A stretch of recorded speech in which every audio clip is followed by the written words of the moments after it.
দেখো বন্ধুরা, সবাই ভাইরাল ডিম ভাজা করছে এই রোদ্দুরে। দেখি আমিও দেখি আজকে পারি কিনা, দেখতে থাকো। চাটুটা বসিয়ে গেলাম, 1 ঘন্টা হয়ে গেছে। চাটুটা বসিয়ে রেখে এসছি। এবার নুন, তেল আর ডিম লবণ নিয়ে দেখি কি হলো। চলো দেখতে থাকো।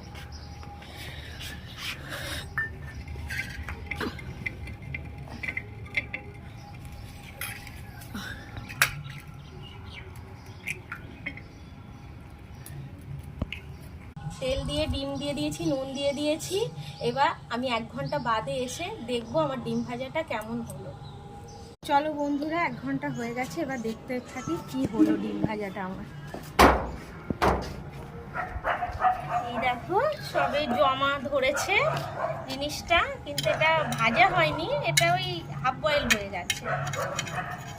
এই দেখো কত সুন্দর। বন্ধুরা, আমার ডিম ভাজাটা এই অবধি হয়েছে। হ্যাঁ, এই যে এইবার